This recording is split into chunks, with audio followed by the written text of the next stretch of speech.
आसनसोल में पहुंचे बंगाल भाजपा के वरिष्ठ नेता राहुल सिन्हा ने डंके की चोट पर कहा कि आगामी 2026 के चुनाव के मद्देनजर बीजेपी की तरफ से हर तरह से परिकल्पना की जा रही है कि इस लोकसभा सीट के सभी विधानसभा सीटों पर बीजेपी जीतेगी। टीएमसी पर कटाक्ष करते हुए राहुल सिन्हा ने कहा कि बाबुईहाटी के टीएमसी पार्षद को पुलिस नहीं खोज पा रही।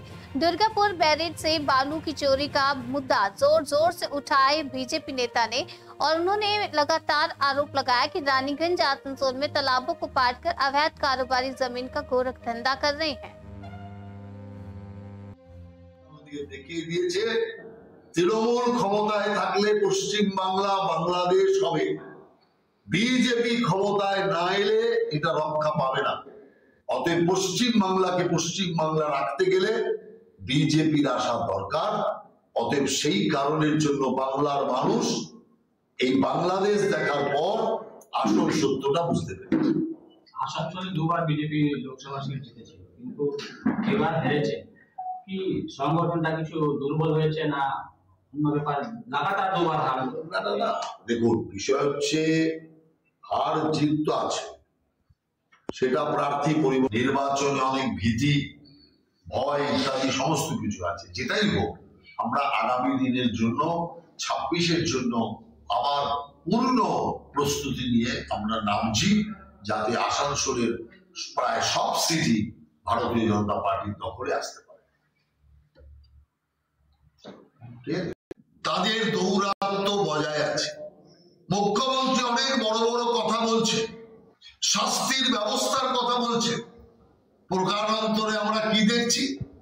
একই জিনিস রমরমিয়ে চলছে।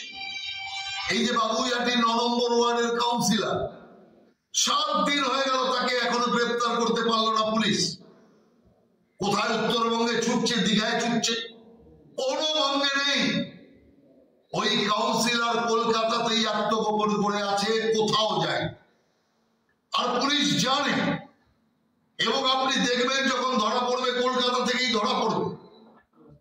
কলকাতাতে আত্মগোপন করে আছে, পুলিশ জানে, পুলিশের যোগসাজশ সেটা হচ্ছে, যে কারণে এগুলো রমরমিয়ে চলছে। আপনি দেখছেন দুর্গাপুরে কিভাবে দুর্গাপুর ব্যারেজের সেখান থেকে বালি চোখের সামনে উধাও হয়ে যাচ্ছে। একের পর এক তৃণমূলের বাবলি মাফিয়ারা তারা বালি চুরি করছে। পুলিশ জানে, ব্যারেজ কর্তৃপক্ষ জানে, সবাই জানে, কারো কিচ্ছু করার নেই। একইভাবে রানীগঞ্জে 15টা পুকুরকে ভর্তি করে দেওয়া হয়েছে, এবং রানীগঞ্জ কর্পোরেশন এরিয়ায়, আসানসোল কর্পোরেশন এরিয়াতেও এই জিনিস হয়েছে। পুকুর বোঝাই করো, বুঝিয়ে দাও, আর তাকে বিক্রি করো, প্রমোটিং রাজ কায়েম হচ্ছে।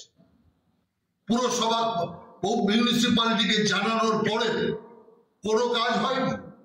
ইরিগেশনের সেখানকার জমি, ইরিগেশনের জমিও, সেই জমিও পর্যন্ত বেহাত হয়ে যাচ্ছে সব তৃণমূল মাফিয়াদের দ্বারা। অতএব একটি পার্টি পুরো পশ্চিম বাংলার রক্তকে শুষে দিচ্ছে। তাই আমি মনে করি তৃণমূল কংগ্রেস পশ্চিম বাংলার পক্ষে এক রক্ত শোষক, পশ্চিম বাংলার প্রাণবায়ু চুষে দিচ্ছে। এই পার্টির বিসর্জন হওয়া দরকার। আর তারই জন্য আমরা বিভিন্ন জায়গায় দেখিয়ে দিয়েছে তৃণমূল